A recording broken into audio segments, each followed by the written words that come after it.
धीरज sir commerce classes में आपका एक बार फिर से हार्दिक स्वागत है। आज का हमारा टॉपिक है कैश फ्लो स्टेटमेंट। जैसे कि आप स्क्रीन पर देख रहे हैं, क्वेश्चन नंबर 20 तक तमाम प्रॉब्लम्स का सॉल्यूशन आपके पास यूट्यूब पर ऑलरेडी जा चुका है, जिसका लिंक आपको डिस्क्रिप्शन में मिल जाएगा। बहुत सारे बच्चे पूछते हैं किताब कौन सी है, तो किताब आप देख रहे हैं, किताब हमारे पास यही है और इसी के हम सॉल्यूशन आपके पास कंटिन्यू लगातार दे रहे हैं। जिनके पास ये बुक नहीं है, ज़रूरी नहीं है कि वो इस बुक के पीछे हाथ धो के लग जाएं। अगर आपको मिलती है तो बहुत ही अच्छी बात है, अगर नहीं मिलती है तो आप क्वेश्चन को सॉल्व करने के तौर तरीकों को समझिए, जानिए और अपने पास यानी आपके पास जो किताब है उसी से ही आप उसको सॉल्व कीजिए। उसकी तमाम प्रॉब्लम्स को आप इसके आधार पर सॉल्व करने की कोशिश कीजिए। हाँ, पहले आप इन तमाम प्रश्नों का जो है सॉल्यूशन आप अच्छी तरह से स्टेप बाय स्टेप समझ लीजिए। उसके बाद आपको जब समझ में आ जाएगा तब आप अपनी बुक के सॉल्यूशन स्टेप बाय स्टेप कीजिए।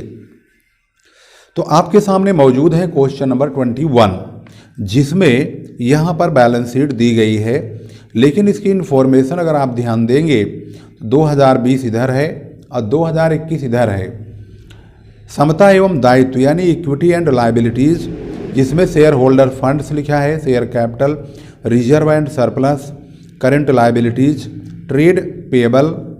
इधर एसेट्स की साइड में नॉन करंट एसेट्स है, जिसमें फिक्स एसेट्स के अंदर प्लांट एंड मशीनरी लिखा हुआ है और यहाँ पर करंट एसेट्स है, स्टॉक, ट्रेड पेएबल, ट्रेड रिसेबल्स और कैश एंड कैश इक्विवेलेंट। इनकी इन्फॉर्मेशन के बाद और इनका टोटल आप देख ही रहे हैं, कुछ अलग से एडिशनल इन्फॉर्मेशन दी गई है। जैसे कि यहाँ पर रिजर्व एंड सरप्लस दिया है, तो इन्होंने कहा है कि रिजर्व एंड सरप्लस जो है वो प्रॉफिट एंड लॉस का हिस्सा है, जिसमें कि ये जो 4 लाख है ये प्रॉफिट एंड लॉस का हिस्सा है और ये जो 2 लाख है ये 2020 के प्रॉफिट एंड लॉस का हिस्सा है। यानी 2020-2021 का ही ये बैलेंस जो कि प्रॉफिट एंड लॉस का है उसको रिजर्व एंड सरप्लस में लिखा गया है। एक पुरानी मशीन है जिसका पुस्तक मूल्य कहा गया है 50,000 है, लेकिन इसको 60,000 में बेच दिया गया है और मशीनों का जो डेप्रीसिएशन है वो 30,000 रुपये चार्ज किया गया है। तो चलिए सबसे पहले मशीन का अकाउंट ही बना के देख लेते हैं, क्योंकि मशीन का पहले साल का जो बैलेंस है वो 3 लाख का है, अगली साल ये 5 लाख का हो गया है। तो हम सबसे पहले, क्योंकि ये एसेट्स है, इसकी शुरुआत हम डेबिट साइड से करेंगे, यानी टू बैलेंस BD और बाई बैलेंस CD, कुछ इस तरह से। Machinery account to balance BD 3 lakh रुपए, बाई बैलेंस CD 5 लाख रुपए। इसमें जो मशीन बेची गई है वो यहाँ पर लिखा हुआ है 60,000 में बेचा गया है, लेकिन उसका दाम 50,000 रुपये है। यहाँ पर 50,000 रुपये की जब मशीनरी 60,000 में बेचेंगे तो 10,000 का ज़रूर फ़ायदा होगा। उस प्रॉफिट को हम टू प्रॉफिट एंड लॉस के नाम से डेबिट साइड में लिखेंगे।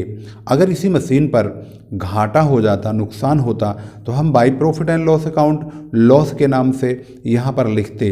इसको मैंने दिखा दिया है जिससे आपको ये बता दिया जाए कि अगर घाटा होता तो यहाँ लिखते। फिलहाल इसमें फ़ायदा हुआ है तो यहाँ हमने नील लिख दिया और फ़ायदे को यहाँ लिख दिया है। इसके बाद हम डेबिट साइड और क्रेडिट साइड का कंपेयर करेंगे, तो क्रेडिट साइड वाली रकम ज़्यादा है, इसका टोटल है 5,90,000, इसी को ही हम दोनों तरफ लिखेंगे और 5,90,000 में से 3 लाख और 10,000 इन दोनों को निकाल देंगे, तो 2,80,000 का टू बैंक अकाउंट परचेज के नाम से लिख देंगे। इसका मतलब है फिक्स एसेट्स में मशीनरी को 2,80,000 रुपये खरीदा गया है और 60,000 रुपये की मशीनरी को बेचा गया है, जिसे हमें इन्वेस्टिंग एक्टिविटीज़ में लिखना होगा। जो बुक में इंफॉर्मेशन है उसके मुताबिक यहाँ साफ पता लग रहा है कि 2 लाख से 4 लाख रुपए प्रॉफिट का बैलेंस बढ़ चुका है। अब हम cash flow from investing, operating, financing, इन सभी को एक एक करके बनाएंगे। तो कैश फ्लो स्टेटमेंट आपके सामने पूरी तरह से अब बनने चल रहा है। Cash flow from operating activities सबसे पहली एक्टिविटीज़ है ये। इसमें हम वही प्रॉफिट जो 2 लाख से बढ़ गया है उसको लिखेंगे, यानी इस प्रॉफिट को 2 लाख से 4 लाख हुआ तो हम 2 लाख रुपए यहाँ पर लिख देंगे। इसके बाद जो डेप्रीसिएशन बुक में लिखा हुआ है 30,000 रुपये, इस डेप्रीसिएशन को लिखेंगे यहाँ पर। इसके बाद मशीन का जो फ़ायदा हुआ है 50 से 60,000 की मशीन बेची गई है तो 10,000 का फ़ायदा हुआ, उसको यहाँ पर माइनस में लिखेंगे क्योंकि लॉस को प्लस में लिखते हैं और प्रॉफिट को माइनस में। इन दोनों का टोटल 20,000 प्लस के होते हैं, इन दोनों का टोटल फिर 2,20,000 होगा। Profit before changes in working capital 2,20,000 का हो चुका है। इसमें कोई एक्स्ट्रा ऑर्डिनरी आइटम्स नहीं दिया हुआ है। अब हमारा नंबर आता है चेंजेज इन वर्किंग कैपिटल का। अब देखेंगे ध्यान से, चेंजेज इन वर्किंग कैपिटल में करंट एसेट्स करंट लायबिलिटी क्या है। तो करंट एसेट्स में सबसे पहले स्टॉक को देखेंगे जो कि 1.5 लाख से 1 लाख हो गया, यानी ये स्टॉक डिक्रीज हुआ है। डिक्रीज हुआ है तो हम लिखेंगे डिक्रीज इन स्टॉक 50,000 रुपये। इसके बाद ट्रेड रिसेबल 4 लाख से 6 लाख हो गया है, इसका मतलब 2 लाख से ये ट्रेड रिसेबल बढ़ा है तो इसको हम ब्रैकेट में लिखेंगे यानी माइनस में लिखेंगे। इसके बाद करंट लायबिलिटीज की ओर देखें तो यहाँ पर ट्रेड पेबल में 1,80,000 2020 में है तो 2021 में ये 2,80,000 हो गया, यानी ये 1 लाख रुपए से इंक्रीज हुआ, इसको प्लस में लिखेंगे क्योंकि करंट लायबिलिटीज को हम बढ़ने पर प्लस में लिखते हैं और घटने पर माइनस में लिखते हैं।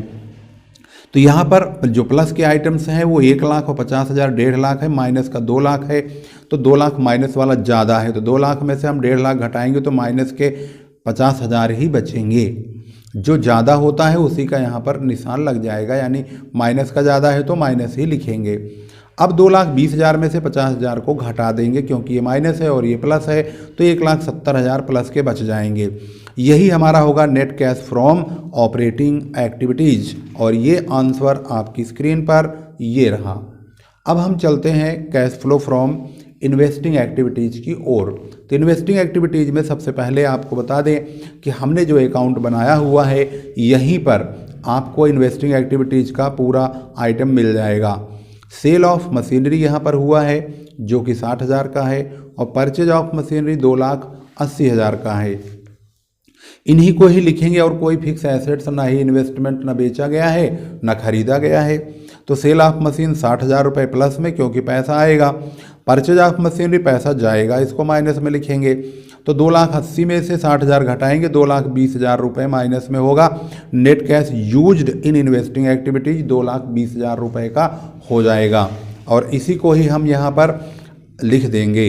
इसके बाद यहाँ पर और कोई इन्वेस्टमेंट वगैरह नहीं दिया है तो cash flow from investing activities में कम्प्लीटली 2,20,000 का net cash used in investing activities हो जाएगा। अब नंबर आता है cash flow from financing activities, तीसरी एक्टिविटीज़ जिसमें हम फाइनेंशियल आइटम्स को डालेंगे एक एक करके। तो फाइनेंशियल आइटम में शेयर, डिवेंचर, बैंक लोन आता है। इसमें लोन वगैरह दिया नहीं है, सिर्फ शेयर कैपिटल दिया है जो कि 5 लाख से 6 लाख हो गया है और कोई ना तो लोन है ना डिविडेंड है ना इंटरेस्ट है, कुछ नहीं है। तो यहाँ पर सिर्फ इशू ऑफ शेयर्स 1 लाख रुपए लिखेंगे वो भी प्लस में और net cash from financing activities 1 lakh रुपए हो जाएगा। अब हम तीनों एक्टिविटीज़ के अमाउंट को जोड़ेंगे, 1,70,000 और 1 लाख दोनों मिला के 2,70,000 प्लस के होंगे। 2,50,000 माइनस का घटाने पर 50,000 रुपये हमारे प्लस के बच जाएंगे। तो इसको हम लिखेंगे नेट कैश इंक्रीज, यानी ये हमारे पास पैसा बचा है 50,000 रुपये। इसमें हम opening cash and cash equivalent ये जोड़ेंगे, रोकड़ एंड रोकड़ समतुल्य 30,000 को जोड़ेंगे तो 80,000 आना चाहिए। तो इसका मतलब है हमने 30,000 जोड़ा और 50 और 30 मिलकर 80,000 आ गए। तो closing cash and cash equivalents हमारा प्राप्त हो गया है। इस प्रकार से हमें लास्ट में क्वेश्चन को ओपनिंग कैश जोड़कर क्लोजिंग कैश लाना होता है और ऐसा हो जाता है तो आपका सवाल बिल्कुल सही हो जाता है। इस प्रकार से क्वेश्चन नंबर यहाँ पर 21 आपकी स्क्रीन पर कंप्लीट होता हुआ दिखाई दे रहा है और इसका जो है पहला भाग, दूसरा भाग, तीसरा भाग, तमाम पार्ट्स जो है उसका हम डिस्क्रिप्शन में लिंक देंगे और तमाम वीडियोज़ के वही लिंक देंगे जिसको आप एक एक करके देखेंगे और उसका आप लाभ उठा सकते हैं। इसी के साथ ही इस वीडियो का समापन यहीं पर करेंगे और फिर हम लेकर आएंगे एक और ही बेहतरीन वीडियो और सब्जेक्ट्स की। तब तक के लिए नमस्कार, जय हिंद, जय भारत।